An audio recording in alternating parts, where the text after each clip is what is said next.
পটুয়াখালী ৩ আসনে রাজনৈতিক কর্মসূচি চালাতে গিয়ে স্থানীয় বিএনপির বাধার মুখে আপনি পড়েছেন। বাধার মুখে পড়ার পরে আপনার সাথে কথোপকথন আইন শৃঙ্খলা বাহিনীর, সেটা আমরা দেখেছি। সেটার ক্ষেত্রে আইন শৃঙ্খলা বাহিনীর অনুরোধের ক্ষেত্রে আপনাকে আমরা এক ধরনের এই শব্দটা আমি একটা ড্যাশ রাখলাম, ওই শব্দটা আপনি একটু বসায় নিয়েন। ওইটার মধ্যে থেকে আপনি তাদেরকে মানে তাদেরকে বুঝাতে চেয়েছেন যে আপনি যেইভাবে বলবেন সেইভাবেই তাদের চলতে হবে। মানে এক পর্যায়ে আমরা অসহায় দেখতেছিলাম আইন শৃঙ্খলা পরিস্থিতির, যে আইন শৃঙ্খলা বাহিনীর লোকজনরে। মানে এইরকমটা কেন আসলে? বিএনপির উপরে আপনি দায় দিয়েছেন, বিএনপির লোকজনের সাথে বা বিরুদ্ধে আপনি কথা বলেছেন, এবং আপনার মতো করে আপনি এটা পরিচালিত করতে চাচ্ছেন, সেটা কেন? মানে ইজ ইট লাইক জনাব নুরুল হক নূর? না, এখানে আমার মনে হয় যে প্রথমত হচ্ছে আমি আপনাদেরকে ধন্যবাদ জানাই, শামীম ভাইকে, দর্শকদেরকে শুভেচ্ছা যে আপনি হয়তো পুরো ঘটনাটাই জানেন নাই। যেটা হচ্ছিল, আমি আমার বিশেষ করে এখানে পুরনো ঘটনা একটু টানতে হবে। বিএনপি তার মিত্রদের মধ্যে 6 জন জাতীয় নেতার এলাকায় চিঠি দিয়েছে বিএনপির স্থানীয় বিএনপিকে, তাদের এলাকায় তাদেরকে সহযোগিতা করার জন্য, যদি এটা অফিসিয়ালি আলাপ আলোচনার মাধ্যমে আমাদের সাথে হয় নাই। তো আমি লক্ষ্য করেছি যে সেই চিঠি দেওয়ার পর থেকেই, বিশেষ করে গত বছর এই 5ই আগস্টের পরে সেপ্টেম্বরে যখন আমি এলাকায় যাই, প্রথমে আমার জেলা একটা প্রোগ্রাম ছিল সম্ভবত সেপ্টেম্বরের শুরুতে, সেই সমাবেশে আসার পথেই আমার লোকজনের গাড়ি ভাঙচুর করে সেখানকার বিএনপির আপনার স্থানীয়ভাবে মনোনয়ন প্রত্যাশী ঢাকা বিশ্ববিদ্যালয় ছাত্র দলের সাবেক সভাপতি জনাব হাসান মামুন সেই গত বছরের সেপ্টেম্বর থেকে শুরু করেছেন।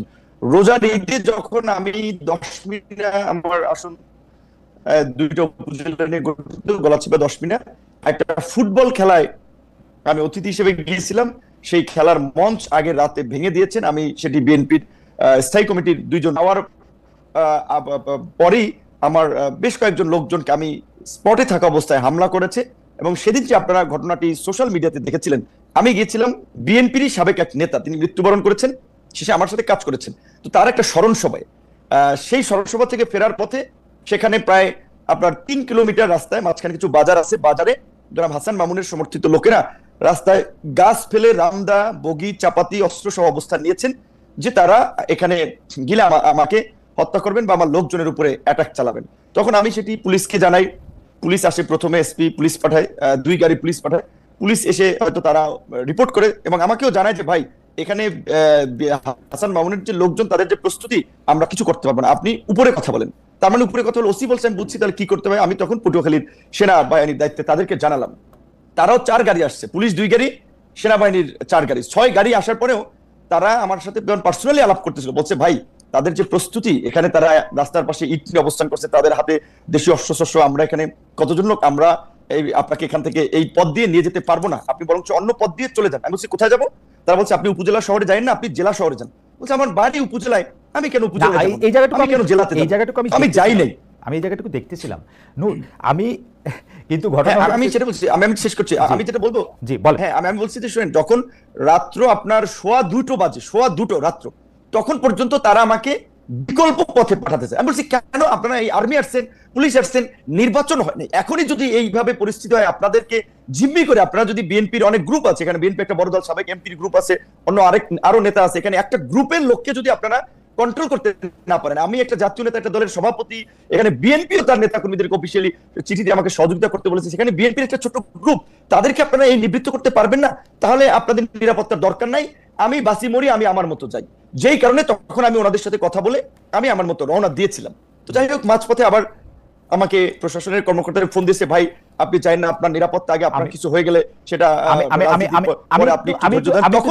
আমি একটু ছোট করে বলি নূর, এইটা তো আপনি জাতীয় নেতা, আপনি একটা জায়গায় যাইতে চাইতেছেন, আপনি প্রশাসন এবং আইন শৃঙ্খলা বাহিনীর সাহায্য চাইছেন, প্রশাসন এবং আইন শৃঙ্খলা বাহিনীর সাহায্য, ওরা এসে দেখছে যে অনেকগুলি এখানে লোক সমাগম আছে এবং তারা যদি আপনাকে সেখানে এসকর্ট করে নিয়ে যাইতে হইতো বা তারা আপনার সঙ্গে যাইতে হইতো, তাহলে হয়তো অনেক হানাহানি, হতাহতের ঘটনা ঘটতে পারতো। সেইটা এড়ানোর জন্য তারা আপনাকে খুবই বিনীতভাবে অনুরোধ করছে যে আপনি ঘুরে এই রুটটা আপনি এই মুহূর্তে ব্যবহার করেন না। এইটা আপনি তখন আমাকে জেলা উপজেলা শহর থেকে ছেড়ে জেলা যেতে বলছে, উপজেলা থেকে ওই পথটা ব্যবহার করতে না বলছে, ওই পথটা আমি কেন পালিয়ে যাব? ওই পথটা ব্যবহার করতে আমার উপজেলা শহর থেকে আমি পালিয়ে জেলায় যাব? আপনার কাছে কি মনে হয়, আপনি আর্মি পুলিশের কাছে, জনাব নূর, আপনি কি আর্মি বা পুলিশের কাছে এই দাবি জানাতে চাইছিলেন যে আপনি ওইখান দিয়েই যাবেন এবং দরকার হলে 10টা 20টা 50টা গুলি করে মেরে তারপরেও যাবেন? মানে এই গত সরকারের আমলে হাসিনা সরকার যা করেছে। না, এখানে তো মারামারির তো কোনো কেস হয় না। ওনারা যদি জাস্ট সিম্পল ভাবে যদি ওদের সাথে কথা বলে বলতো যে এখানে তারা যাবে, আপনারা এখানে পথটা ছেড়ে দেন, কারণ আমার তো রোধ করার তাদের অধিকার নাই। তো একজন আপনি সন্ত্রাসীর কাছে পরাজয় বরণ করবেন, তারা আপনার রাস্তাঘাট অবরোধ করে দেবে কেন? আমি কি কাউকে মার্ডার করেছি? আমি কি সেখানে চাঁদাবাজি করতে গেছি? আমি একটা রাজনৈতিক কর্মসূচিতে গেছি, সেখানে কেন তারা আমাকে অবরোধ করবে? এটাই তো তাদের অপরাধ। আপনার কাছে কি মনে হয়েছে তারা কেন কথা বলে তাদেরকে রাস্তা থেকে সরিয়ে দেন নাই? এখানে আমি যতদূর জানতে পেরেছি তারা বলেছে ডিসি সাহেবের অনুমতি নাই। যেটা আমি বলছিলাম, এখানে জনাব হাসান মামুন ছাত্র দলের নেতা ছিলেন, ডিসি হচ্ছে তার কর্মী ছিলেন বোধহয়, এবং জনাব হাসান মামুনের ওয়াইফ একজন ডিসি, তিনি বগুড়াতে বর্তমানে ডিসি আছেন। তো তাদের কলিগ, সেই সুবাদে ডিসি সাহেব, আমি এর আগেও ঈদের সময়, গত ঈদের সময় আমি এটা এই কমিটিতে যারা কাজ করে তাদেরকে অভিযোগ করেছিলাম। আমি সার্কিট হাউসে ছিলাম, আমি একটু বলি, আমি সার্কিট হাউসে ছিলাম, আমার রুমের কথোপকথন গোপনে ভিডিও করে ডিসি হাসান মামুনের কাছে পাঠিয়েছি। ডিসি সাহেব অনুমতি না দেওয়ায় পুলিশ ওখান থেকে আমাকে, তারা উপজেলা শহর থেকে ছেড়ে আমাকে জেলা শহরে চলে যেতে বলছে, যে এলাকায় তখন একটা বার্তা ছড়াবে যে বিপিনুর পালিয়ে গিয়েছে বা হাসান মামুনের কর্মীদের তোপের মুখে এলাকায় থাকতে পারেনি।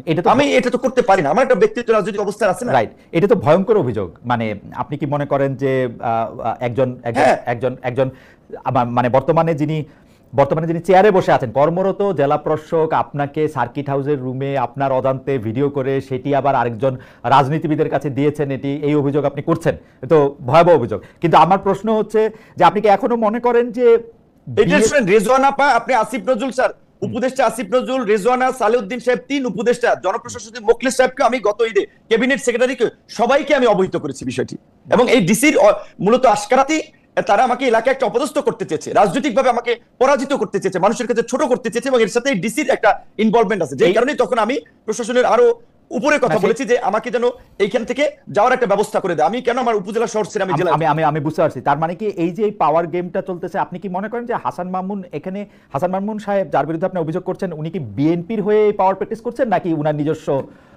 নিজস্ব যোগাযোগের মাধ্যমে, উনার স্ত্রীর কথা বললেন, অন্য যোগাযোগের কথা বললেন, এটা কি বিএনপির কে আপনি একিউজ করছেন? এখন যেহেতু ধরেন, এটা আপনি জানেন, বিএনপি আওয়ামী লীগের মতো দলগুলোতে পদে থাকলে নেতার পিছে মৌমাছির চাকের মতো লোক থাকে, পদে না থাকলে 5 জন লোক তার পিছনে হাঁটে না। তো তিনি কেন্দ্রীয় নির্বাহী কমিটির সদস্য, সেই সুবাদে তিনি মনোনয়ন চান, এলাকায় একটা গ্রুপ তার পক্ষে আছে, তো স্বাভাবিকভাবে তিনি তার রাজনৈতিক পদবি ব্যবহার করেন। এবং আমি আপনাকে এইটুকু বলি, এই ঘটনা ঘটবে এটা আমি যখন জানতে পারি, আমি দুপুরবেলা, আমি আপনার এখানে নাম না বললাম, বিএনপির একজন স্থায়ী কমিটির সদস্যকে জানিয়েছিলাম যে এলাকায় এই পরিস্থিতি ঘটবে এবং হতাহতের পরিস্থিতি ঘটতে পারে, কাজী আপনারা তাকে থামান, আমি আমার এলাকায় প্রোগ্রাম করতে পারবো না। আওয়ামী লীগ আমলেও তো আমাকে এইভাবে বাধা দেয়নি। এমনকি ওই দিন সন্ধ্যায় চরবিশ্বাস, আমার নিজের ইউনিয়ন, সেখানে বাজারের পাশাপাশি 2টো মিটিং হচ্ছিল, বিএনপির একটা মিটিং, আমাদের দলের একটা মিটিং, সেখানে চেয়ার সরাসরি হয়েছে, হাতাহাতি হয়েছে, সেইটা একটা মিথ্যা বিভ্রান্তি ছড়িয়েছে যে বিএনপির অফিসে গণ অধিকার পরিষদের লোকেরা ভাঙচুর করেছে।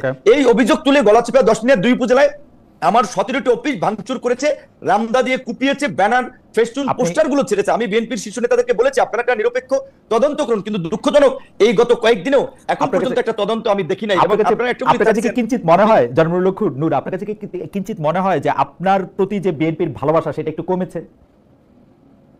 হ্যাঁ, হতে পারে, কারণ ধরেন বিএনপি আওয়ামী লীগের মতো বড় দলগুলোতে আওয়ামী লীগের সময় দেখেছেন না, একদিকে নৌকা একজনকে দিয়েছে, আবার স্বতন্ত্র আরেকজনকে ডামি ক্যান্ডিডেট দাঁড় করিয়ে দিয়েছে যে তুমি যদি জয়লাভ করে আসতে পারো তাহলে ঘরের ছিলাম ওয়েলকাম। এখন একদিকে হ্যাঁ, রাজনৈতিক মিত্রতার জায়গা থেকে হয়তো বিএনপি আমাকে এই আসনে তারা সহযোগিতা করার কথা বলেছে, আবার দিকে তাদের দলীয় ক্যান্ডিডেটও মাঠে নামিয়ে আমাকে একটা বেইজ্জতি করার জন্য, লাঞ্ছিত করার জন্য বা হামলা মামলা করার একটা পরিবেশ তৈরি করেছে। এবং আমি যতদূর জানি এটা একটা লোকাল এখানে বড় ধরনের একটা গ্রুপ এবং কেন্দ্রীয় কেউ তাকে সাপোর্ট দিচ্ছে। তো এবং এটা বিএনপির, আমি এইটুকু বলবো, টপ লিডার থেকে শুরু করে সবাই জানে। তো গত বছরের সেপ্টেম্বর থেকে এই পরিস্থিতি চলছে, যেহেতু তারা তো কোনো পদক্ষেপ নেয় নাই, তাহলে তো অবশ্যই এটা বোঝাচ্ছে যে বিএনপির কোনো অংশের সিগন্যাল ওইদিকে আছে, এটা তো বাস্তব। এটা এই পর্যায়ে এইটা আমাদের শেষ মন্তব্য। আমাদের কয়েকজন দর্শক এরকম মন্তব্য করছেন যে আপনি কখনো অন্তর্বর্তী সরকারের প্রশংসা করছেন, কখনো কঠোর সমালোচনা করেছেন, বিএনপির বিরুদ্ধেও আপনার অবস্থান এক এক সময় এক এক রকম হচ্ছে। সেটা কি আপনার রাজনৈতিক সুবিধাটাই এখানে আপনি প্রধান বিবেচনায় নিতেছেন?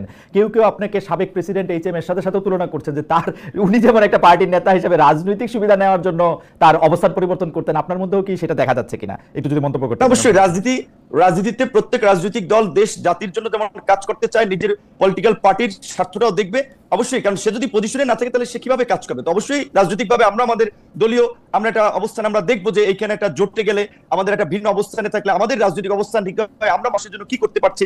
আমরা শুরুর দিকে এই সরকারকে বলছিলাম যে এই সরকার 2 বছরের জন্য একটা জাতীয় সরকার করেন, 2 বছরের জন্য তারা করেন নাই, যে কারণে আমরা পরবর্তীতে সরকারকে সেই 2 বছরের জন্য সাপোর্ট দেই নাই। আমরা বলেছিলাম যে আপনার নির্বাচনের প্রশ্নে জাতীয় ঐক্যমতের ভিত্তিতে একটা নির্বাচনী রোড ম্যাপ দেন, অনেকদিন ধরে সেটা দেয় নাই, যে কারণে বিএনপির সাথে যেহেতু আমরা যুগপৎ আন্দোলন করেছি এবং আপনারা দেখেছেন আমার রাজপথের গত 7-8 বছরের ভূমিকা অনেক প্রবীণ রাজনীতিবিদদের 70 বছরেও এই এই এই দেশে ছিল না, এইটুকু আমরা চ্যালেঞ্জ দিয়ে বলতে পারবো। সেইখানে আমরা বিএনপির সাথে যেহেতু ছিলাম, যুগপৎ আন্দোলন করেছিলাম, বিএনপির সাথে আলাপ আলোচনায় বিএনপি বলেছে দেশের বাস্তবতায় তারা ডিসেম্বরের মধ্যে নির্বাচন চায়।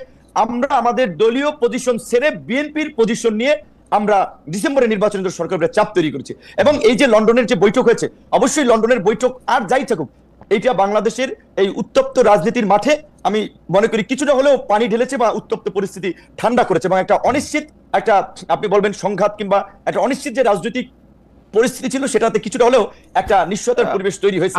এবং বিএনপি একটা বড় রাজনৈতিক দল, তার প্রধান সেখানে, তার সাথে ডক্টর ইউনূস সরকার প্রধান, তার সাথে মিটিং হওয়ার ফলে আমি মনে করি দেশের স্থিতিশীলতা, রাজনৈতিক পরিবেশ এবং আগামী নির্বাচনের ক্ষেত্রে একটা ভালো ফলাফল পাওয়া যাবে।